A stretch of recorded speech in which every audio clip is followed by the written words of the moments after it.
देश दुनिया च वसते पंजाबियों को खुश आमदीद। मैं हरजिंदर सिंह रंधावा, तुम देख रहे हो पंजाब टैलीविजन और मेरे नाल ने सरदार नरिंदरपाल सिंह। सरदार साहब, जिन्हां दे झट्टे कदे रुख हरे नहीं होए, उन्हां कोलों खुशहाली भालदा है नवजोत सिंह। जिन्हां ने 1.5 साल पुछया नहीं, उन्हां दी गल कर रहे हो? बिल्कुल उन्हां दी कर रहे हैं। जिन्हां ने अस्तीफा लगभग साल भर कोल रख छड़िया, 2 महीने तो रखिया ही सी। जी कैप्टन अमरिंदर सिंह सिद्धू बारे साफ कहंदे मेरे दरवाजे बंद है। बिल्कुल। ਤੇ ਫਿਰ ਹੁਣ ਕਿਹੜਾ ਦਰਵਾਜ਼ਾ ਖੋਲ ਕੇ ਲੰਘਣਾ ਜਿੱਥੋਂ ਖੁਸ਼ਹਾਲੀ ਲਿਆਉਣੀ ਪੰਜਾਬ ਲਈ? ਫਿਰ ਉਹੀ ਹੈ ਕਿ ਦਰਵਾਜ਼ਾ ਤੇ ਹਰੀਸ਼ ਰਾਵਤ ਇਸ ਦਰਵਾਜ਼ੇ ਤੋਂ ਪਰੇ ਕਿਉਂ ਹੋ ਗਿਆ, ਫਿਰ ਉਹ ਵੀ ਤੇ ਦੇਖਣਾ ਪੈਣਾ। ਮੈਂ ਕਿਹਾ ਕਈ ਗੇੜਿਆਂ ਤੋਂ ਬਾਅਦ ਅਗਲਾ ਚੁੱਪ ਕਰਕੇ ਬਹਿ ਗਿਆ, ਕਹਿੰਦਾ ਮੈਂ ਨਹੀਂ ਆਉਂਦਾ, ਜਿਹੜੀ ਨਿਬੇੜਨੀ ਨਿਬੇੜ ਲਓ। ਬਿਲਕੁਲ। ਨਵਜੋਤ ਸਿੰਘ ਸਿੱਧੂ ਅੱਜ ਇੱਕ ਟਵੀਟ ਕਰਕੇ ਬੜੇ ਸਾਫ਼ ਲਫ਼ਜ਼ਾਂ 'ਚ ਕਹਿੰਦੇ ਆ ਕਿ ਹੁਣ ਸਾਡੀ ਐਸਟੀਮਡ ਹਾਈ ਕਮਾਂਡ ਵਿੱਚ ਇੰਟਰਵੀਨ ਕਰ ਗਈ ਆ, ਹੁਣ ਮੈਂ ਵੇਟ ਕਰੂੰਗਾ ਕੀ ਫੈਸਲਾ ਆਉਂਦਾ। 4.5 ਸਾਲ ਲੰਬੀ ਉਡੀਕ ਤੋਂ ਬਾਅਦ ਜੇ ਇਹੀ ਫੈਸਲੇ ਆਉਣੇ ਸੀ ਤੇ ਸਰਦਾਰ ਨਵਜੋਤ ਸਿੰਘ ਫਿਰ ਕਾਹਦਾ ਪੰਜਾਬੀਆਂ ਨੂੰ ਧਰਵਾਸ ਦੇ ਕੇ ਰੱਖਿਆ ਇੰਨੇ ਸਾਲ ਕਿ ਨਹੀਂ ਮੈਂ ਤਾਂ ਤੁਹਾਡੀ ਬੰਨੀ ਨਿਬੇੜ ਦਊਂ ਜੀ। ਅੱਜ ਜੇਕਰ ਤੁਹਾਡੇ ਕਰਦਾਰ ਸਾਹਮਣੇ ਨਜ਼ਰ ਆ ਰਹੇ ਆ ਜੀ, ਤੁਹਾਨੂੰ ਸਿਰਫ ਕੁਰਸੀ ਚਾਹੀਦੀ ਆ। ਤੁਸੀਂ ਵਿੱਚ ਸਾਫ਼ ਲਿਖ ਰਹੇ ਆ, ਟਵੀਟ ਕਰਦੇ ਆ ਜੀ, ਕਹਿੰਦੇ ਜੀ ਮੈਂ ਕਿਸੇ ਕੁਰਸੀ, ਮੈਂ ਕੋਈ ਅਹੁਦਾ ਨਹੀਂ ਮੰਗਿਆ। ਹਾਂ, ਤਾਂ ਫਿਰ ਵੇਟ ਕਾਹਦੀ ਆ ਤੇ ਰੌਲਾ ਕਾਹਦਾ ਰਹਿ ਗਿਆ ਫਿਰ? ਅੱਜ ਜਿਨ੍ਹਾਂ ਨੇ ਸੇਵਾ ਕਰਨੀ ਨਾ ਸਰਦਾਰ ਜੀ, ਭਾਂਤ ਦੇ ਲੰਗਰ ਲਾ ਛੜੇ ਦਿੱਲੀ 'ਚ ਜੀ। ਸਹੀ ਗੱਲ ਆ।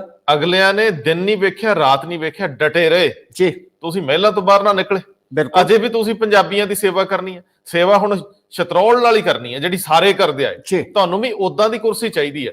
ਸਵਾਲ ਤੇ ਇਹੀ ਹੈ ਨਾ, ਇਧਰੋਂ ਕੁੱਟ ਲੋ ਜਾਂ ਇਧਰੋਂ ਕੁੱਟ ਲੋ ਜੀ। ਦੇਖੋ ਅੱਜ ਦੇ ਦਿਨ ਦੇ ਵਿੱਚ ਜਦੋਂ ਤੁਸੀਂ ਮੀਸਣੀਆਂ ਗੱਲਾਂ ਕਰੋਗੇ, ਵਿੱਚ ਵਿਚਾਲੇ ਵਾਲੀਆਂ ਕਰੋਗੇ, ਲੋਕ ਕਿਵੇਂ ਬਰਦਾਸ਼ਤ ਕਰਨਗੇ? ਲੋਕ ਬਰਦਾਸ਼ਤ ਕਰਨਗੇ ਹੀ ਨਹੀਂ।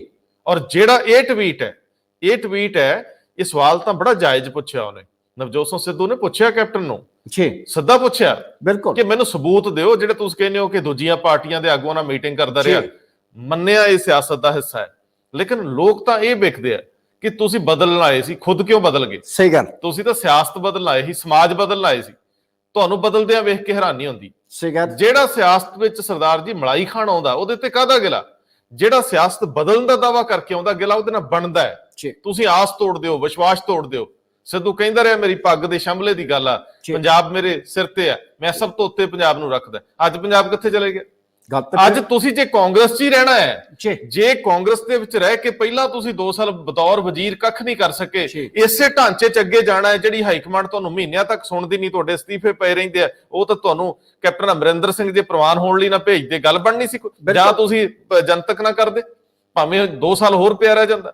ਗੱਲ ਤੇ ਇਹ ਆ ਕਿ ਜਿਨ੍ਹਾਂ ਘੇਰਿਆਂ ਦੇ ਵਿੱਚੋਂ ਆਸ ਨਾਂ ਦੀ ਕੋਈ ਚੀਜ਼ ਹੀ ਨਾ ਹੋਵੇ, ਤੁਸੀਂ ਉੱਥੇ ਬਾਹਰ ਟਿਕ ਹੀ ਲਾ ਕੇ ਖੜੇ ਰਹੋ, ਇੱਥੋਂ ਕੁਝ ਨਿਕਲ ਆਊ। ਫਿਰ ਲੋਕਾਂ ਨੂੰ ਸ਼ਦਾਈ ਸਮਝਦੇ ਹੋ।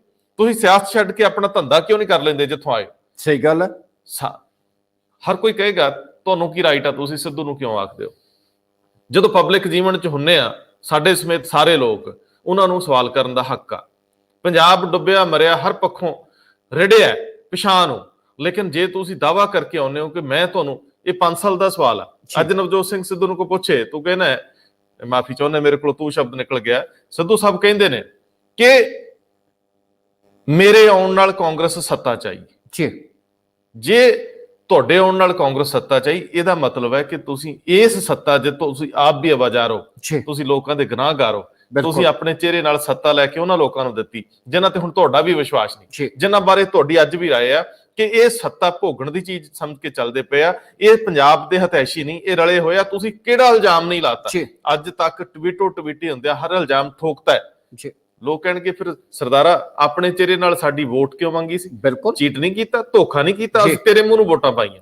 ਜੇ ਤੁਸੀਂ ਦਾਅਵਾ ਕਰਦੇ ਹੋ ਕਿ ਮੈਂ ਜਿਤਾਇਆ, ਫਿਰ ਤੁਸੀਂ ਦੋਸ਼ੀ ਹੋ, ਫਿਰ ਤੁਹਾਨੂੰ ਕਟਹਿਰੇ 'ਚ ਹੋਣਾ ਚਾਹੀਦਾ। ਜਦੋਂ ਤੁਸੀਂ ਇਹ ਕਹਿੰਦੇ ਹੋ ਕਿ ਮੈਂ ਜਿਤਾਇਆ, ਇਹਦਾ ਮਤਲਬ ਤੁਸੀਂ ਉਸ ਵੇਲੇ ਮਰਦੀ ਹੋਈ ਕਾਂਗਰਸ ਦੇ ਮੂੰਹ 'ਚ ਪਾਣੀ ਪਾਇਆ। ਅੱਜ ਤੁਹਾਡੇ ਉਸ ਪਾਣੀ ਦਾ ਮੁੱਲ ਨਹੀਂ ਮੁੜਦਾ ਪਿਆ ਜੀ।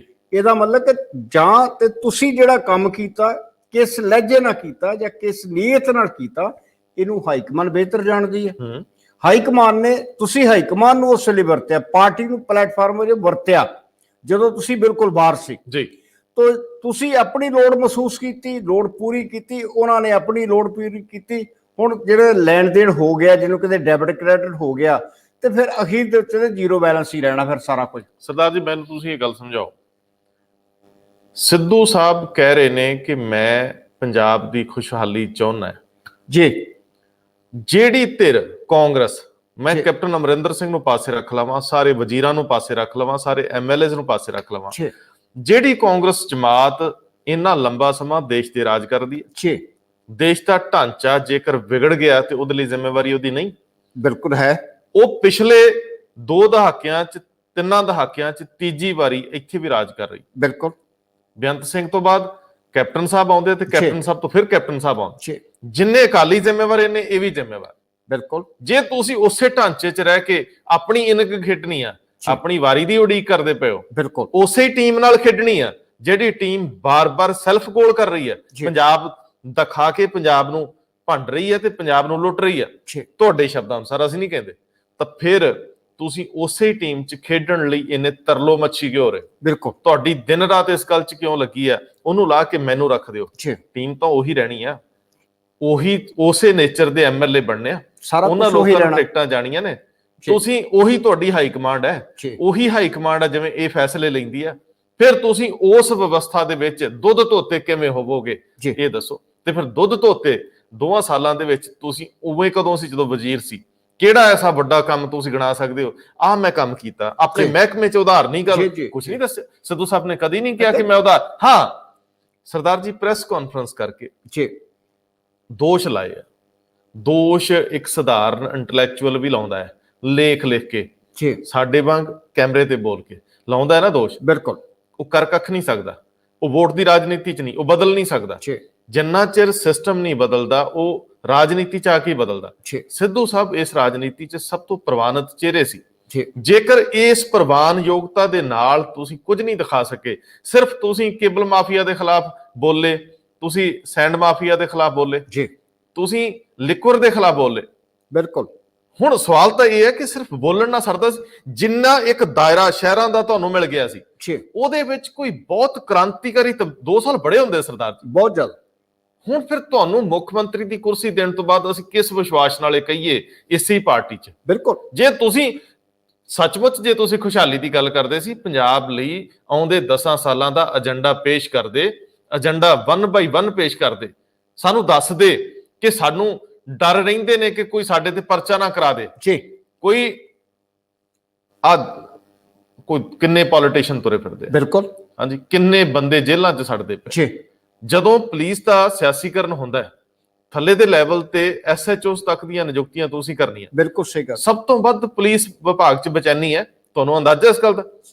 ਆਫ ਦਾ ਰਿਕਾਰਡ ਬਹੁਤ ਸਾਰੇ ਪੁਲਿਸ ਅਫਸਰ ਤੇ ਜਿਹੜੇ ਥੱਲੇ ਦੇ ਅਧਿਕਾਰੀ ਇਹ ਗੱਲ ਦੱਸਦੇ ਆ। ਡਿਊਟੀਆਂ ਦਾ ਤਣਾਅ ਇੰਨਾ ਹੈ, ਪੋਲੀਟੀਕਲ ਤਣਾਅ ਇੰਨਾ ਹੈ, ਵੀਆਈਪੀ ਡਿਊਟੀਆਂ ਦਾ ਤਣਾਅ ਇੰਨਾ, ਗਲਤ ਕੰਮਾਂ ਤੋਂ ਬਾਅਦ ਕੋਰਟਾਂ ਕਚਹਿਰੀਆਂ 'ਚ ਹਾਜ਼ਰੀ ਦਾ ਤਣਾਅ ਇੰਨਾ, ਪਰਚਿਆਂ ਦਾ ਔਰ ਜਿਹੜੇ ਬਾਅਦ ਦੇ ਵਿੱਚ ਉਹਦੇ ਸਾਈਡ ਇਫੈਕਟ ਉਹਨਾਂ ਦਾ ਅਸਰ ਇੰਨਾ। ਸਵਾਲ ਇਹ ਹੈ, ਪੁਲਿਸ ਰਿਫਾਰਮ ਵਰਗੀ ਗੱਲ ਤੂੰ ਕਰ ਸਰਦਾਰਾ, ਜੇ ਬਦਲਣਾ ਹੈ ਕੁਝ ਤੇ ਪੁਲਿਸ ਵਰਗੀ ਸੰਸਥਾ ਨੂੰ ਸਾਫ਼ ਸੁਥਰੀ ਬਣਾ ਦੇ, ਉਹਨਾਂ ਤੋਂ ਸਿਆਸੀ ਦਬਾਅ ਹਟਾ ਦੇ, ਉਹਨਾਂ ਦੀ ਜ਼ਿੰਮੇਵਾਰੀ ਫਿਕਸ ਹੋਵੇ। ਕਿਸੇ ਐਸਐਸਪੀ ਨੂੰ ਲਵਾਉਣ ਲਈ 4-4 ਐਮਐਲਏ ਨਾ ਤੋਏ ਫਿਰ, ਕਿਸੇ ਐਸਐਚ ਜਥੇਦਾਰਾਂ ਦੇ ਥੱਲੇ ਐਸਐਚਓ ਤੁਰੇ ਫਿਰਦੇ। ਬਿਲਕੁਲ। ਉਹ ਕਿੱਦਾਂ ਕੰਮ ਕਰਨਗੇ? ਸਵਾਲ ਤਾਂ ਇਹ ਆ, ਕੁਝ ਤਬਦੀਲੀ ਲਿਆਉਣੀ ਆ, ਏਜੰਡਾ ਪੇਸ਼ ਕਰੋ। ਤੁਸੀਂ ਹਰੇਕ ਨਾਗਰਿਕ ਦੀ ਸੁਰੱਖਿਆ ਯਕੀਨੀ ਬਣਾ ਦਿੰਦੇ ਹੋ, ਲੋਕ ਤੁਹਾਡੇ ਮਗਰ ਫਿਰਨਗੇ ਕਿ ਇਹ ਸਾਡਾ ਹੀਰੋ ਆ। ਮੈਂ ਇੱਕ ਕਦਮ ਅੱਗੇ ਜਾ ਰਿਹਾ ਕਿ ਜਦੋਂ ਤੁਸੀਂ ਖੁਦ ਕਹਿੰਦੇ ਹੋ ਕਿ ਅਸੀਂ ਸਮਾਜ ਸੇਵਾ ਲਈ ਆਏ ਹਾਂ ਜੀ, ਤੁਸੀਂ ਖੁਦ ਬਜਾਤੇ ਖੁਦ ਤੁਸੀਂ ਖਿਡਾਰੀ ਹੋ, ਤੁਹਾਡੇ ਅੰਦਰ ਲੜਨ ਦਾ ਜਜ਼ਬਾ ਆ ਔਰ ਤੁਹਾਡੇ ਅੰਦਰ ਉਹ ਮਜ਼ਬੂਤੀ ਵੀ ਹੁੰਦੀ ਕਿਤੇ ਨਾ ਕਿਤੇ। ਇੱਕ ਤੁਹਾਨੂੰ ਦਿਸ਼ਾ ਤੁਹਾਨੂੰ ਪਤਾ ਹੁੰਦਾ ਸੀ ਇੱਥੇ ਖੇਡਣਾ, ਲੇਕਿਨ ਆ ਤੁਹਾਡਾ 2 ਸਾਲ ਤੋਂ ਕਰੋਨਾ ਭੁੜਕ ਰਿਹਾ। ਕਿੰਨੇ ਲੋਕ, ਕਿੰਨੇ ਫਿਲਮ ਲਾਈਨ ਦੇ ਲੋਕ, ਕਿੰਨੇ ਸੰਗੀਤ ਲਾਈਨ ਦੇ ਲੋਕ ਇਸ ਕਰੋਨਾ ਦੇ ਵਿੱਚ ਲੋਕਾਂ ਦੀ ਸੇਵਾ ਲਈ ਅੱਗੇ ਆਏ। ਕਿੰਨੀਆਂ ਸਮਾਜ ਸੇਵੀ ਸੰਸਥਾਵਾਂ, ਸ਼ਾਇਦ ਜੇ ਮੈਂ ਇੱਕ ਆਖਰੀ ਨਤੀਜਾ ਦੇਵਾਂ ਤੇ ਲੋਕ ਇੱਥੋਂ ਤੱਕ ਆਪਣੇ ਆਪ ਨੂੰ ਪੇਸ਼ ਕਰ ਗਏ ਕਿ ਠੀਕ ਹੈ, ਤੁਹਾਡਾ ਹੀ ਮੁਰਦੇ ਦਾ ਸੰਸਕਾਰ ਅਸੀਂ ਆਪਣੇ ਮੋਢੇ ਤੇ ਰੱਖ ਕੇ ਲੈ ਆ ਕੇ ਆਪ ਕਰ ਆਉਂਦੇ ਆ। ਜੇ ਤੁਸੀਂ ਨਹੀਂ ਜਾਣਾ ਚਾਹੁੰਦੇ, ਅਸੀਂ ਇਹ ਮੌਤ ਸਹੇੜ ਸਕਦੇ ਹਾਂ ਜਿਸ ਮੌਤ ਤੋਂ ਤੁਸੀਂ ਡਰਦੇ ਪਏ ਹੋ। ਆਖਰ ਉਹਨਾਂ ਲੋਕਾਂ ਦੀ ਸੇਵਾ ਪ੍ਰਵਾਨ ਕਰੀਏ ਜਾਂ ਤੁਹਾਡੀ ਜਿਹੜੇ ਪਿਛਲੇ 2 ਸਾਲ ਤੋਂ ਤੁਸੀਂ ਕਹਿੰਦੇ ਹੋ ਮੰਗਿਆ ਕੱਖ ਨਹੀਂ, ਤੁਹਾਡਾ ਰੌਲਾ ਹੀ ਮੰਤਰੀ ਮੰਡਲ ਤੋਂ ਪੈ ਗਿਆ। ਉਸ ਤੋਂ ਬਾਅਦ ਤੁਸੀਂ ਵਿਧਾਇਕ ਦੇ ਰਹੇ ਕਿ ਕਦੇ ਤੁਸੀਂ ਆਪਣੇ ਵਿਧਾਨ ਸਭਾ ਹਲਕੇ ਦੀਆਂ ਗਲੀਆਂ ਦੇ ਵਿੱਚ ਘੁੰਮ ਕੇ ਵੀ ਲੋਕਾਂ ਨੂੰ ਦੇਖਿਆ, ਛੂ ਕੇ ਵੀ ਦੇਖਿਆ, ਜਿਨ੍ਹਾਂ ਨੇ ਤੁਹਾਨੂੰ ਵੋਟ ਪਾ ਕੇ ਉਸ ਵਿਧਾਨ ਸਭਾ ਦੇ ਵਿੱਚ ਪਹੁੰਚਾਇਆ ਸੀ, ਉਹਨਾਂ ਦੀ ਹਾਲਤ ਕੀ ਹੈ, ਕਦੀ ਉਹਦਾ ਵੀ ਜਾਇਜ਼ਾ ਲਿਆ? ਨਹੀਂ ਸਰਦਾਰ ਸਾਹਿਬ, ਚਲੋ ਉਹਨਾਂ ਗੱਲਾਂ ਨੂੰ ਜੇ ਪਲ ਦੀ ਪਲ ਛੱਡ ਵੀ ਦਈਏ, ਅਸੀਂ ਕੈਪਟਨ ਅਮਰਿੰਦਰ ਸਿੰਘ ਤੋਂ ਕੋਈ ਉਮੀਦ ਨਹੀਂ ਕਰਦੇ ਜੀ। ਕੈਪਟਨ ਅਮਰਿੰਦਰ ਸਿੰਘ ਨੂੰ ਤੁਸੀਂ ਨਹੀਂ ਲਾ ਪਾਉਂਦੇ, ਅਸੀਂ 4 ਸ਼ਬਦ ਬੋਲ ਕੇ ਕੀ ਲਾ ਲੈਣਾ। ਬਿਲਕੁਲ। ਜਿਸ ਬੰਦੇ ਨੇ ਜਿਸ ਲਹਿਜੇ ਦੇ ਵਿੱਚ ਸੱਤਾ ਚਲਾਉਣੀ ਸ਼ੁਰੂ ਕੀਤੀ ਹੈ ਜੀ, ਸ਼ਾਇਦ ਕਦੇ ਉਹ ਵੀ ਸ਼ੀਸ਼ੇ ਮੂਹਰੇ ਬਹਿ ਕੇ ਸੋਚਦੇ ਹੋਣਗੇ ਕਿ ਇਸ ਟਰਮ ਦੇ ਵਿੱਚ ਮੇਰੀ ਪ੍ਰਾਪਤੀ ਕੀ ਹੈ। ਬਿਲਕੁਲ। ਇਸ ਆਲੋਚਨਾ ਨੂੰ ਵੀ ਬੇਮਾਨੇ ਸਮਝਦੇ ਆ। ਜਿਹਦੇ ਤੋਂ ਉਮੀਦ ਹੁੰਦੀ ਹੈ ਬੰਦਾ ਉੱਥੇ ਹੀ ਜਾ ਕੇ ਰੋਂਦਾ ਹੈ, ਬੰਦਾ ਤਕਲੀਫ 'ਚ ਵੀ ਉੱਥੇ ਆਉਂਦਾ ਕਿ ਭਾਈ ਇਸ ਹਮਾਮ ਦੇ ਵਿੱਚ ਜੇ ਤੂੰ ਵੀ ਇੰਨਾ ਹੀ ਸਕਰੂਪ ਸੀ, ਇਦਾਂ ਹੀ ਨੰਗਾ ਸੀ, ਬਿਲਕੁਲ, ਤੇ ਫਿਰ ਅਸੀਂ ਹਮਾਮ ਵੱਲ ਵਹਿੰਦੇ ਹੀ ਨਾ। ਹੁਣ ਤੁਸੀਂ ਜਿਹੜੀ ਗੱਲ ਕੀਤੀ ਹੈ, ਤੁਸੀਂ ਮੈਂ ਜਾਂ ਜਿੰਨੇ ਸੇਵਾ ਕਰਨ ਵਾਲੇ ਲੋਕ ਆ ਜੀ, ਉਹਨਾਂ ਦੀ ਸੀਮਾ ਹੈ। ਜੇ ਬਦਲਾਅ ਆਉਣਾ ਹੈ ਤਾਂ ਪੋਲਿਟਿਕਸ 'ਚ ਆਉਣਾ ਹੈ। ਬਿਲਕੁਲ। ਸਭ ਤੋਂ ਸਿਖਰਲਾ ਬੰਦਾ ਸਟੇਟ ਦਾ, ਸਭ ਤੋਂ ਸਿਖਰਲਾ ਬੰਦਾ ਜੇ ਚਾਹਵੇ ਤੇ ਸਭ ਤੋਂ ਥੱਲੇ ਦੇ ਬੰਦੇ ਤੱਕ ਅਸਰ ਪਾ ਸਕਦਾ। ਬਿਲਕੁਲ ਸਹੀ ਗੱਲ। ਲੇਕਿਨ ਥੱਲੇ ਦੇ ਸਭ ਤੋਂ ਥੱਲੇ ਵਾਲਾ ਬੰਦਾ ਕਿਸੇ ਤੇ ਅਸਰ ਨਹੀਂ ਪਾ ਸਕਦਾ। ਜੇ ਸਭ ਤੋਂ ਉਹ ਹਮਾਤੜ ਹੈ। ਮੈਂ ਤੁਹਾਡੇ ਸਵਾਲ ਨੂੰ ਉਲਟਾਉਣ ਲੱਗਾ, ਜੇ ਸਭ ਤੋਂ ਥੱਲੇ ਬੈਠਾ ਬੰਦਾ ਵੀ ਇਹੋ ਹੀ ਚਾਹਵੇ ਕਿ ਜਿਹੜੀ ਕੁਰਸੀ ਤੇਰੇ ਕੋਲ ਹੈ ਉਹਦੇ 'ਚ ਹਿੱਸਾ ਮੈਨੂੰ ਦੇ ਦੇ, ਤੇ ਫਿਰ ਬਦਲਾਅ ਨਹੀਂ ਜੀ ਆਉਂਦਾ। ਉਹ ਠੀਕ ਹੈ, ਤੇ ਜੋ ਵਰਤਾਰਾ ਉੱਤੇ ਉਹ ਥੱਲੇ ਹੋਣਾ ਆ। ਹੁਣ ਜਦੋਂ ਅਸੀਂ ਸ਼ੁਰੂਆਤ ਕੀਤੀ ਸੀ, ਤੁਸੀਂ ਗੱਲ ਕੀਤੀ ਸੀ ਹਾਈ ਕਮਾਨ ਦੀ, ਤੇ ਜੇ ਹਾਈ ਕਮਾਨ ਵੀ ਸੋਚਦੀ ਪਈ ਆ ਕਿ ਹਾਈ ਕਮਾਨ ਨੇ ਅਜੇ ਤੱਕ ਸੋਚਿਆ ਨਹੀਂ ਕਿ ਅਸੀਂ ਆਪਣੇ ਆਪ ਨੂੰ ਮਜ਼ਬੂਤ ਕਰ ਲਈਏ, ਤੇ ਉਹ ਤੁਹਾਨੂੰ ਕਿੱਥੋਂ ਕੁਝ ਦੇ ਦੇਣਗੇ ਪੱਲਿਓਂ। ਨਹੀਂ ਸਰਦਾਰ ਜੀ, ਮਜ਼ਬੂਤੀ ਵਾਲੀ ਗੱਲ ਤਾਂ ਹੁੰਦੀ ਹੈ ਨਾ ਜੇ ਕੋਈ ਸੋਚ ਹੋਵੇ। ਹਾਂ, ਜਿਹੜੀ ਕਾਂਗਰਸ ਦੇਸ਼ ਦੀ ਸਭ ਤੋਂ ਵੱਡੀ ਪਾਰਟੀ ਸੀ, ਅੱਜ ਉਹ ਖੇਤਰੀ ਪਾਰਟੀਆਂ ਵਰਗੀ ਤੁਰੀ ਫਿਰਦੀ ਹੈ। ਖੇਤਰੀ ਪਾਰਟੀਆਂ ਤਾਂ ਮਾੜੀ ਹੈ। ਹੁਣ ਸਾਊਥ ਦੀਆਂ ਕਈ ਮੇਰੇ ਹਿਸਾਬ ਨਾਲ ਇਸ ਸਥਿਤੀ 'ਚ ਨੇ ਕਿ ਜਿਹੜੀਆਂ 30-35 ਸੀਟਾਂ ਤੱਕ ਪਾਰਲੀਮੈਂਟ ਦੀਆਂ ਲੈ ਆਉਣ। ਅੱਜ ਜੇ ਚੰਗੀ ਕਾਰਗੁਜ਼ਾਰੀ ਅਖਿਲੇਸ਼ ਦਿਖਾ ਦੇਵੇ ਯੂਪੀ 'ਚ, ਬਿਲਕੁਲ, ਤੇ ਉਹ 50 ਸੀਟਾਂ ਲਿਆ ਸਕਦਾ। ਬਸਪਾ ਜੇ ਮੰਨ ਲਓ ਕਿਤੇ ਚੰਗੀ ਕਾਰਗੁਜ਼ਾਰੀ ਦਿਖਾਉਣ ਤੇ ਅੱਜ 50 ਸੀਟਾਂ ਉਹ ਲਿਆ ਸਕਦੀ। ਡੀਐਮਕੇ ਵਾਲੇ ਕੱਲਿਆਂ ਤੁਰਨ ਕਿੰਨੀਆਂ ਲਿਆ ਸਕਦੇ? ਅੰਨਾ ਡੀਐਮਕੇ ਵਾਲੇ। ਸਵਾਲ ਇਹ ਆ ਕਿ ਹੁਣ ਤੁਸੀਂ ਸਿਮਟ ਕੇ 2-3 ਦਰਜਨਾਂ ਤੱਕ, ਇਹਦੇ ਤੋਂ ਵੀ ਥੱਲੇ ਆਉਣ ਦੀ ਉਮੀਦ ਆ ਕਿਉਂਕਿ ਫੈਸਲੇ ਨਹੀਂ ਲੈ ਰਹੇ, ਤੁਹਾਡੇ ਕੋਲ ਫੁਰਸਤ ਹੈ ਨਹੀਂ। ਸਵਾਲ ਤਾਂ ਉਸ ਤੋਂ ਵੀ ਵੱਡਾ ਹੈ ਕਿ ਜਿਹੜੇ ਖੇਤਰੇ ਨੇ, ਸੂਬੇ ਨੇ, ਉਹਨਾਂ ਦੇ ਲੋਕਾਂ ਨੇ ਆਪਣੀ ਜ਼ਿੰਦਗੀ ਜੀਣੀ ਹੈ। ਸਹੀ ਗੱਲ। ਉਹਨਾਂ ਨੇ ਦਿੱਲੀ 'ਚ ਬੈਠਿਆਂ ਨੂੰ ਨਹੀਂ ਵੇਖਣਾ। ਦਿੱਲੀ 'ਚ ਬੈਠੇ ਨੂੰ ਪੰਜਾਬ ਦੇ ਕਲਚਰ ਦਾ ਕੋਈ ਗਿਆਨ ਨਹੀਂ, ਕੇਰਲ ਦੇ ਕਲਚਰ ਦਾ ਕੋਈ ਗਿਆਨ ਨਹੀਂ। ਜੇ ਸੂਬੇ ਦੇ ਵਿੱਚ ਐਸਟੈਬਲਿਸ਼ ਲੀਡਰ ਚੰਗੇ ਹੋਣਗੇ ਇਹਨਾਂ ਪਾਰਟੀਆਂ ਦੇ, ਉਹ ਸੂਬੇ ਦੇ ਹਿੱਤਾਂ ਦੀ ਗੱਲ ਕਰਦੇ ਹੋਣਗੇ, ਲੋਕ ਉਹਨਾਂ ਨੂੰ ਮੰਨ ਲੈਣਗੇ।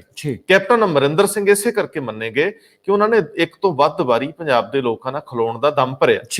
ਇਸ ਵਾਰੀ ਆ ਕੇ ਮੈਨੂੰ ਲੱਗਦਾ ਹੈ ਕਿ ਅਮਰਿੰਦਰ ਸਿੰਘ ਦੀਆਂ ਗਿਣਤੀਆਂ ਮਿਣਤੀਆਂ ਗਲਤ ਹੋ ਗਈਆਂ। ਉਹਨਾਂ ਨੂੰ ਲੱਗਦਾ ਸੀ ਕਿ ਸੱਤਾ ਲੈਣ ਲਈ ਇਹ 3-4 ਫਾਰਮੂਲਿਆਂ ਤੇ ਚੱਲਿਆ। ਇਹ ਭੁੱਲ ਗਏ ਕਿ ਜਿੰਨੇ ਨਪੀੜੇ ਨੇ ਲਗਭਗ 2 ਦਹਾਕਿਆਂ ਦੇ ਲੋਕ ਜਿਵੇਂ ਥਾਂ ਨੂੰ ਜਾ ਰਹੇ, ਮਰਦੇ ਜਾ ਰਹੇ ਆ, ਅੰਦਰ ਬਹੁਤ ਜ਼ਿਆਦਾ ਬੇਚੈਨੀ ਸੀ। ਇਹ ਬੇਚੈਨੀ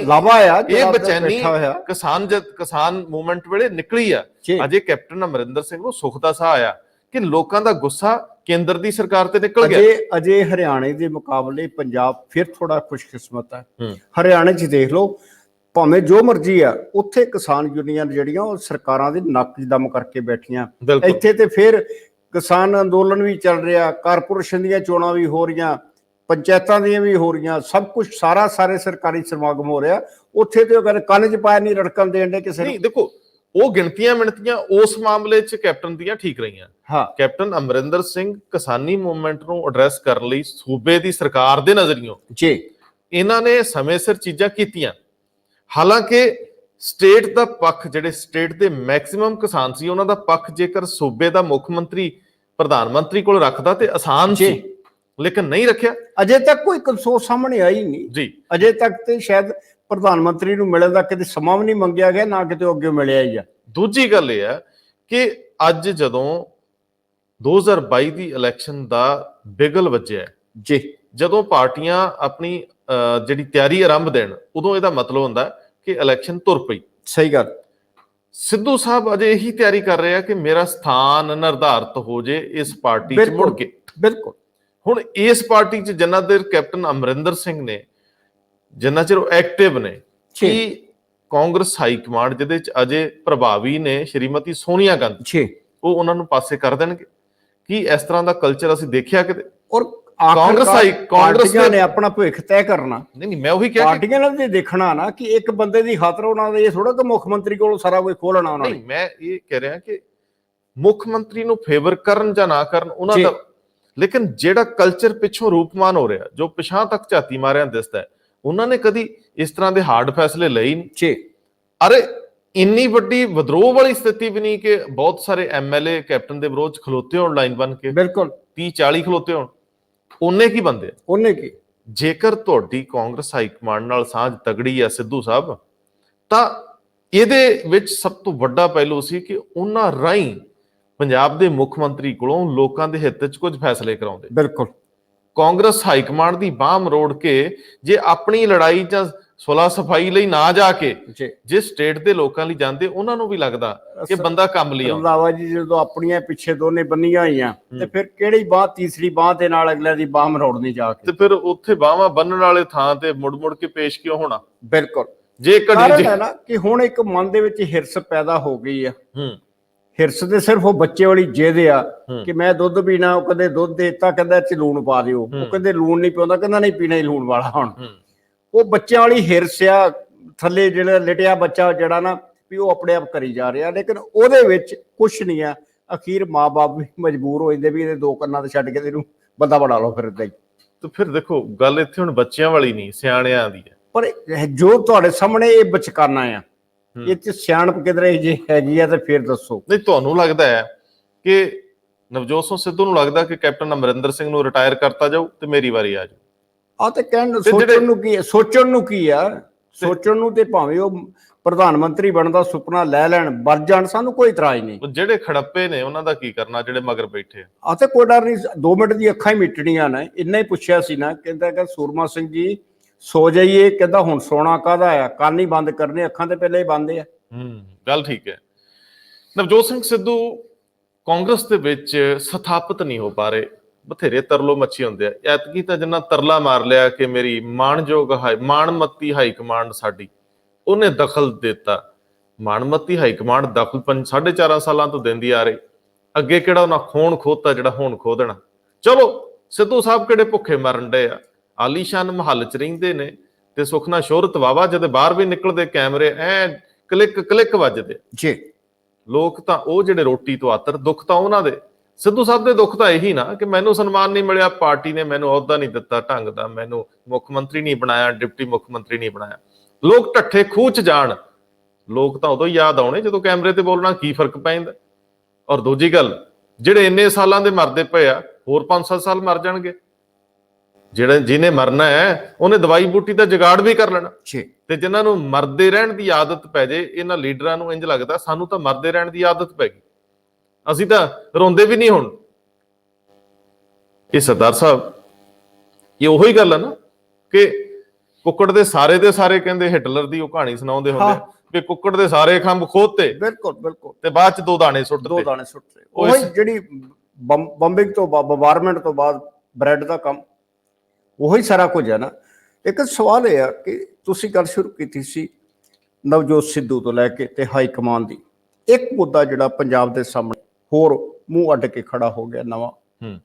ਕੁਝ ਦਿਨਾਂ ਤੋਂ ਇਹ ਗੱਲ ਸ਼ੁਰੂ ਹੋਈ ਸੀ ਕਿ ਇਸ ਸੂਬੇ ਦੇ ਵਿੱਚ ਅਸੀਂ ਦਲਿਤ ਮੁੱਖ ਮੰਤਰੀ, ਡਿਪਟੀ ਮੁੱਖ ਮੰਤਰੀ ਲੈ ਕੇ ਆਵਾਂਗੇ। ਇਹ ਸੁਖਬੀਰ ਸਿੰਘ ਬਾਦਲ ਨੇ ਕਿਹਾ। ਸੁਖਬੀਰ ਸਿੰਘ ਬਾਦਲ ਹੋਰਾਂ ਨੇ ਆਪਣਾ ਸੁਪਨਾ ਜਿਹੜਾ ਸੀਗਾ ਉਹ ਲੋਕਾਂ ਦੇ ਸਾਹਮਣੇ ਰੱਖਿਆ, ਤੇ ਹੋ ਸਕਦਾ ਉਹਨਾਂ ਦੀ ਪਾਰਟੀ ਨੇ ਤਾੜੀ ਵਜਾਈ ਹੋਵੇ ਕਿ ਠੀਕ ਹੈ ਸਾਡੇ ਪ੍ਰਧਾਨ ਦਾ ਸੁਪਨਾ। ਉਸ ਤੋਂ ਬਾਅਦ ਬਾਕੀ ਪਾਰਟੀਆਂ ਨੂੰ ਵੀ ਯਾਦ ਆ ਗਿਆ। ਕਦੇ ਚੰਨੀ ਹੋਰਾਂ ਦੀ ਜਿਹੜੀ ਪਾਰਟੀ ਸੀਗੀ, ਜਿਹੜੀ ਉਹਦੇ ਅੰਦਰ ਮੀਟਿੰਗ ਚੱਲੀ, ਉਹਦਾ ਵੀ ਇਹੋ ਏਜੰਡਾ ਦੱਸਿਆ ਕਿ ਅਸੀਂ ਦਲਿਤਾਂ ਦੇ ਦੁੱਖ ਜਿਹੜੇ ਸੀ ਉਹਦੇ ਤੇ ਵਿਚਾਰ ਕੀਤੀ ਹੈ। ਹੁਣ ਸਭ ਤੋਂ ਵੱਡਾ ਜਿਹੜਾ ਹੈ ਨਾ, ਜਿਹੜਾ ਕਹਿੰਦੇ ਨੇ ਨਾ ਕਿ ਜਿਹੜੇ ਰੋਗ ਨਾਲ ਮਰੀ ਬੱਕਰੀ ਉਹੀ ਰੋਗ ਪਠੋਰੇ ਨੂੰ, ਉਹ ਰੋਗ ਭਾਜਪਾ ਦੇ ਵੀ ਸਾਹਮਣੇ ਜਿਹੜਾ ਕਿੰਨੇ ਚਿਰ ਦਾ ਲੱਗਿਆ। ਉਹ ਤਾਂ ਕਹਿੰਦੇ ਸੀ ਅਸੀਂ ਪੂਰਾ ਮੁੱਖ ਮੰਤਰੀ ਬਣਾਉਣਾ। ਸਾਂਪਲਾ ਸਾਹਿਬ ਨੂੰ ਉਹਨਾਂ ਨੇ ਕੈਬਨਿਟ ਰੈਂਕ ਵੀ ਦਿੱਤਾ। ਬਿਲਕੁਲ, ਸਾਂਪਲਾ ਸਾਹਿਬ ਨੇ ਹੀ ਆ ਕੇ ਅੰਮ੍ਰਿਤਸਰ ਦੇ ਵਿੱਚ ਕਿਹਾ ਕਿ ਉਹ ਜਿਹੜੀ ਪਰਲੇ ਬੰਨੇ ਮਾਲਵੇ ਦੇ ਵਿੱਚ ਗੁਰੂ ਘਰ 'ਚ ਅਰਦਾਸ ਹੋਈ ਹੈ, ਉਹਦੇ ਗ੍ਰੰਥੀ ਨਾਲ ਧੱਕਾ ਨਾ ਕਰੋ। ਉਹਦੇ ਮਸਲੇ ਦੇ ਵਿੱਚ ਉਹਨਾਂ ਨੇ ਇਹੋ ਮੁੱਦਾ ਬਣਾ ਦਿੱਤਾ ਇਹਨੂੰ। ਲੇਕਿਨ ਸਵਾਲ ਇਹ ਆ ਕਿ ਅਸੀਂ 1977 ਤੋਂ ਲੈ ਕੇ ਨਿਰੰਤਰ 1977 'ਚ ਸਾਹ ਪ੍ਰਕਾਸ਼ ਸਿੰਘ ਬਾਦਲ ਦੀ ਸਰਕਾਰ ਬਣਦੀ ਹੈ, ਜਿਹਦੇ 'ਚ ਉਸ ਵੇਲੇ ਦੀ ਭਾਜਪਾ ਜਿਹੜੀ ਜਿਹਦਾ ਨਾਂ ਸੀ ਜਨ ਸੰਘ, ਉਹ ਸ਼ਾਮਲ ਹੁੰਦੀ ਹੈ। 1977 ਤੋਂ ਲੈ ਕੇ 2017 ਤੱਕ 40 ਸਾਲ ਦਾ ਸਫ਼ਰ ਹੈ। 40 ਸਾਲ ਦੇ ਵਿੱਚ ਕਦੇ ਕਿਸੇ ਨੂੰ ਇਸ ਤਰ੍ਹਾਂ ਕੋਈ ਸੁਪਨਾ, ਕੋਈ ਖਿਆਲ ਮਾਤਰ ਵੀ ਨਹੀਂ ਆਇਆ ਕਿ ਅਸੀਂ ਸਮਾਜ ਦੇ ਇਸ ਹਿੱਸੇ ਦਾ, ਇਸ ਵਰਗ ਦਾ ਕੋਈ ਉਪ ਮੁੱਖ ਮੰਤਰੀ ਜਿਹੜਾ ਆ ਉਹ ਸਾਹਮਣੇ ਲੈ ਆਈਏ ਜੀ। ਅਸੀਂ ਇਹ ਤੇ ਕਿਹਾ ਕਿ ਇਹ ਅਹਿਸਾਨ ਕੀਤਾ ਕਿ ਇਹ ਸਾਡੇ ਹਲਕੇ ਰਿਜ਼ਰਵ ਨੇ, ਮਾਫ ਕਰਨਾ ਮੈਂ ਲਫ਼ਜ਼ ਵਰਤਿਆ ਅਹਿਸਾਨ, ਕਿ ਅਸੀਂ ਹਲਕੇ ਰਿਜ਼ਰਵ ਕਰ ਦਿੱਤੇ ਆ। ਜਿੱਥੇ ਵਾਰਾ ਖਾਂਦਾ ਆ, ਭਾਵੇਂ ਉੱਥੇ ਜਿਹੜੀ ਵੋਟ ਫੀਸਦੀ ਆ ਜਿਹੜੀਆਂ ਉੱਚੀਆਂ ਜਾਤਾਂ ਨੇ, ਜਾਂ ਜਿਹਨਾਂ ਕਹਿ ਲਓ ਕਿ ਅਸੀਂ ਕਹਿੰਦੇ ਜੱਟਾਂ ਦਾ ਮਹੱਲਾ ਆ, ਦੂਸਰਿਆਂ ਦਾ ਆ, ਇੱਧਰ ਇਹ ਵੋਟ ਜ਼ਿਆਦਾ ਹੈ। ਅਸੀਂ ਤੇ ਅਜੇ ਤੱਕ ਇਹ ਨਹੀਂ ਦੱਸ ਸਕੇ ਕਿ ਆਖਰ ਸਾਡੇ ਕੋਲ ਇਹ ਦਲਿਤ ਸਮਾਜ ਦੀ ਕਿੰਨਾ ਵੋਟ ਫੀਸਦ ਆ। ਲੇਕਿਨ ਹੁਣ ਅਸੀਂ ਰਾਤੋਂ ਰਾਤ ਹੀ ਸਾਨੂੰ ਇਹ ਚਿੰਤਾ ਸਤਾਉਣ ਲੱਗ ਪਈ ਆ ਕਿ ਜੇ ਅਸੀਂ ਇਹ ਪੱਤਾ ਨਾ ਖੇਡਿਆ ਤੇ ਸਰਕਾਰ ਨਹੀਂ ਬਣਨੀ 2022 ਦੀ। ਬਿਲਕੁਲ। ਸੋ ਇਹ ਚੀਜ਼ ਜਿਹੜੀ ਆ ਇਹ ਵੀ ਆਉਣ ਵਾਲੇ ਦਿਨਾਂ ਦੇ ਵਿੱਚ ਤੁਹਾਡੇ ਸਾਹਮਣੇ ਇੱਕ ਨਵਾਂ ਜਿਹੜਾ ਮੂੰਹ ਅੱਡ ਕੇ ਖਲੋ ਜਾਏਗੀ। ਬਿਲਕੁਲ। ਤੁਸੀਂ ਕਿਸ ਤਰ੍ਹਾਂ ਜਾਣਾ ਆ ਕਿ ਜਦੋਂ ਤੁਸੀਂ ਲੋਕਾਂ ਦੇ ਹੱਕਾਂ ਦੀ ਖਾਤਰ ਲੜ ਨਹੀਂ ਸਕੇ, ਲੋਕਾਂ ਨੂੰ ਕੁਝ ਦੇ ਨਹੀਂ ਸਕੇ, ਲੋਕਾਂ ਦੀ ਆਰਥਿਕਤਾ ਦਿਨੋਂ ਦਿਨੋਂ ਨਿੱਗਰਦੀ ਥੱਲੇ ਚਲੇ ਗਈ ਆ, ਤੇ ਰਹਿੰਦੀ ਖੂੰਦੀ ਕਸਰ ਜਿਹੜੀ ਆ ਪਿਛਲੇ ਸਾਲ 1 ਸਾਲ ਦਾ ਜਿਹੜਾ ਇੱਕ ਲਾਕਡਾਊਨ ਦਾ ਜਿਹੜਾ ਤੁਰਿਆ ਆਉਂਦਾ ਵਰਤਾਰਾ, ਉਹਦੇ ਤੋਂ ਬਾਅਦ ਤੁਸੀਂ ਕਿੱਥੇ ਗਏ ਹੋ। ਔਰ ਜਦੋਂ ਤੁਸੀਂ ਇਹ ਕਹਿ ਰਹੇ ਹੋ ਕਿ ਅਸੀਂ ਇਹ ਸਰਕਾਰ, ਇਹ ਸਾਡਾ ਮਕਸਦ ਆ, ਸਾਡੀ ਇੱਛਾ ਆ, ਆਖਰ ਇਸ ਇੱਛਾ ਨੂੰ ਪੂਰਨ ਕਰਨ ਲਈ ਕੀ ਤੁਹਾਡੇ ਕੋਲ ਇਹੀ ਏਜੰਡਾ ਰਹਿ ਗਿਆ ਜਾਂ ਇਹਦੇ ਤੋਂ ਇਲਾਵਾ ਵੀ ਕੁਝ ਪੰਜਾਬ ਨੂੰ ਦੇਣ ਲਈ ਹੈ? ਇਹ ਬੜਾ ਸੰਜੀਦਾ ਸਵਾਲ ਹੈ। ਮੈਂ ਚਾਹੁੰਦਾ ਤੇ ਇੱਕ ਵੱਖਰੇ ਸੈਗਮੈਂਟ 'ਚ ਕਰਨਾ ਸੀਗਾ, ਸਰਦਾਰ ਸਾਹਿਬ ਨੇ ਗੱਲ ਛੇੜਤੀ, ਲੇਕਿਨ ਬਹੁਤ ਥੋੜੇ ਸ਼ਬਦਾਂ 'ਚ ਗੱਲ ਮੁਕਾਉਣਾ ਚਾਹਾਂਗੇ ਕਿ ਬੀਜੇਪੀ ਬਹੁਤ ਪਹਿਲਾਂ ਇਹ ਕਹਿ ਚੁੱਕੀ ਹੈ ਕਿ ਅਸੀਂ ਦਲਿਤ ਵਰਗ ਪੰਜਾਬ ਦਾ ਉਹਨੂੰ ਸਟਰੈਂਥਨ ਕਰਾਂਗੇ। ਖੈਰ ਮੁਬਾਰਕ ਆ ਉਹਨਾਂ ਦੀ ਇਹ ਭਾਵਨਾ, ਕਿਉਂਕਿ ਬਣਦਾ ਹੈ ਕਿ ਜਿਹੜੇ ਵਰਗਾਂ ਨੂੰ ਇਗਨੋਰ ਕੀਤਾ ਗਿਆ ਉਹਨਾਂ ਨੂੰ ਹੁਣ ਹੱਥ ਦੇ ਕੇ ਖੜੇ ਕੀਤਾ ਜਾਵੇ। ਪਰ ਜੇ ਭਾਵਨਾ ਇਹ ਹੋਵੇ ਤੇ ਫਿਰ ਤਾਂ ਬਹੁਤ ਚੰਗਾ ਹੈ, ਲੇਕਿਨ ਇੰਜ ਲੱਗਦਾ ਕਿ ਭਾਵਨਾ ਵਰਤੋਂ ਦੀ ਆ। ਜੇ ਇਸ ਪਾਰਟੀ ਦਾ ਆਪਣਾ ਟਰੈਕ ਰਿਕਾਰਡ ਬਹੁਤ ਜ਼ਿਆਦਾ ਇਹਨਾਂ ਵਰਗਾਂ ਲਈ ਉਹ ਖੜਾ ਨਹੀਂ ਹੈ ਕਿਤੇ, ਤੇ ਫਿਰ ਉਹਨਾਂ ਦਾ ਅੱਜ ਉਹਨਾਂ ਦੇ ਮੂੰਹ ਇਹ ਗੱਲਾਂ ਕਰਨੀਆਂ ਉਨੀਆਂ ਸੰਘੋਂ ਥੱਲੇ ਨਹੀਂ ਉਤਰਦੀਆਂ। ਦੂਜੀ ਗੱਲ ਕਿ ਧਰੁਵੀਕਰਨ ਤੇ ਵਰਗੀਕਰਨ ਦੀ ਰਾਜਨੀਤੀ ਬੀਜੇਪੀ ਤੋਂ ਵੱਧ ਕਿਸੇ ਨੂੰ ਨਹੀਂ ਆਉਂਦੀ, ਤੇ ਪੰਜਾਬ ਦੇ ਵਿੱਚ ਸ਼ਹਿਰੀ ਵੋਟ, ਹਿੰਦੂ ਸ਼ਹਿਰੀ ਵੋਟ ਔਰ ਦਲਿਤ ਕਮਿਊਨਿਟੀ ਦੀ ਵੋਟ, ਮਾਫ ਕਰਨਾ ਅਨੁਸੂਚਿਤ ਜਾਤੀਆਂ ਦੀ ਵੋਟ, ਉਹਨਾਂ ਤੇ ਨਜ਼ਰ ਰੱਖ ਕੇ ਪੰਜਾਬ ਦੇ ਵਿੱਚ 40 ਤੋਂ 50 ਸੀਟਾਂ ਦਾ ਜੁਗਾੜ ਕਰ ਰਹੀ ਹੈ ਭਾਜਪਾ। ਜੁਗਾੜ ਹੀ ਹੁੰਦਾ, ਲੇਕਿਨ ਉਸ ਜੁਗਾੜ ਤੋਂ ਪਹਿਲਾਂ ਜੇ ਜਿਹੜਾ 7-8 ਮਹੀਨੇ ਰਹਿੰਦੇ ਆ, ਕੇਂਦਰੀ ਪੂਲ ਚੋਂ ਦਿਓ ਤਾਂ ਲੱਖ ਕਰੋੜ ਪੰਜਾਬ ਨੂੰ, ਤੇ ਕਰ ਦਿਓ ਇੱਥੇ ਲਹਿਰਾਂ ਬਹਿਰਾਂ, ਤੇ ਫਿਰ ਅਸੀਂ ਵੀ ਵੋਟ ਪਾਉਣ ਆਵਾਂਗੇ, ਕਿਉਂ ਨਹੀਂ ਆਵਾਂਗੇ। ਪ੍ਰਧਾਨ ਮੰਤਰੀ 1 ਲੱਖ ਕਰੋੜ ਰੁਪਈਆ ਪੰਜਾਬ ਦੇ ਵੱਖ-ਵੱਖ ਖੇਤਰਾਂ ਦੇ ਵਿੱਚ ਲਾ ਦੇਣ, ਅਸੀਂ ਬਿਨਾਂ ਕਿਸੇ ਵਰਗ ਵੰਡ ਦੇ, ਬਿਨਾਂ ਕਿਸੇ ਵੋਟ ਪਾਉਣ ਆਵਾਂਗੇ। ਅਨਾਉਂਸਮੈਂਟ ਕਰ ਦੇਣ, ਸਾਡੇ ਵਰਗੇ ਬਹੁਤ ਸਾਰੇ ਸਪੋਰਟ ਲਈ ਆਉਣਗੇ, ਵੋਟ ਲਈ ਆਉਣਗੇ। ਜਿਹੜੇ ਲੋਕ ਸਿਰਫ ਪੰਜਾਬ ਲਈ ਜਿਉਣਾ ਚਾਹੁੰਦੇ ਨੇ, ਜਿਹੜੇ ਲੋਕ ਕਿਸੇ ਵਰਗ ਦੇ ਵਿੱਚ ਨਹੀਂ ਜਾਣਾ ਚਾਹੁੰਦੇ, ਜਿਹੜੇ ਲੋਕ ਇਹ ਕਹਿੰਦੇ ਨੇ ਕਿ ਇਹ ਜਿਹੜੀ ਮੇਰੀ ਜਨਮ ਭੋਏ ਆ, ਇਹ ਜਿਹੜੇ ਮੇਰਾ ਕਿਰਤ ਦਾ ਜਿਹੜਾ ਮੈਦਾਨ, ਇਹਦੇ ਵਿੱਚ ਅਗਰ ਕੁਝ ਜ਼ਿਆਦਾ ਆਉਂਦਾ ਪਿਆ, ਇਹ ਅਗਰ ਜ਼ਮੀਨ ਪ੍ਰਫੁੱਲਤ ਹੋ ਜਾਂਦੀ ਹੈ, ਸਾਡਾ ਸਮਾਜ ਹੋਰ ਅਗਾਂਹ ਵੱਧ ਜਾਂਦਾ, ਸਾਡੇ ਬੱਚਿਆਂ, ਸਾਡਾ ਸਿੱਖਿਆ ਸਿਸਟਮ ਜਿਹੜਾ, ਸਾਡਾ ਸਿਹਤ ਸਿਸਟਮ ਅਗਰ ਤਰੱਕੀ ਕਰ ਜਾਂਦਾ, ਤੇ ਹਰ ਬੰਦਾ ਚਾਹੇਗਾ ਕਿ ਤੁਸੀਂ ਦਿਓ, ਕਰੋ, ਸਾਨੂੰ ਮਜ਼ਬੂਤ ਕਰੋ, ਪਾਰਟੀਆਂ ਮਜ਼ਬੂਤ ਹੋ ਜਾਂਦੀਆਂ ਨੇ। ਫਿਰ ਸ਼ਰਤ ਤੇ ਸ਼ਰਤ ਹੀ ਹੁੰਦੀ ਨਾ, ਜੇ ਤੁਹਾਨੂੰ ਇਸ ਸ਼ਰਤ ਤੇ ਆਉਣਾ ਕਿ ਵਾਇਆ ਅਨੁਸੂਚਿਤ ਜਾਤੀਆਂ ਤੇ ਹਿੰਦੂ ਵੋਟ ਰਾਹੀਂ ਸੱਤਾ ਲੈਣੀ ਹੈ, ਤੇ ਸਾਡੀ ਵੀ ਸ਼ਰਤ ਲੈ ਲਓ, ਸਾਡੀ ਵੋਟ ਲੈ ਲਓ, ਸਾਡੇ ਇਸ ਪੰਜਾਬ ਲਈ ਕੁਝ ਹੱਥ ਖੁੱਲਾ ਰੱਖੋ, ਸਾਡੇ ਕਿਸਾਨ ਵਾਪਸ ਮੋੜ ਦਿਓ, ਖੇਤੀ ਬਿੱਲ ਰੱਦ ਕਰ ਦਿਓ, ਤੁਹਾਨੂੰ ਧੰਨਵਾਦ ਵੀ ਕਵਾਂਗੇ, ਸਪੋਰਟ ਵੀ ਕਰਾਂਗੇ। ਮਿਹਰਬਾਨੀ।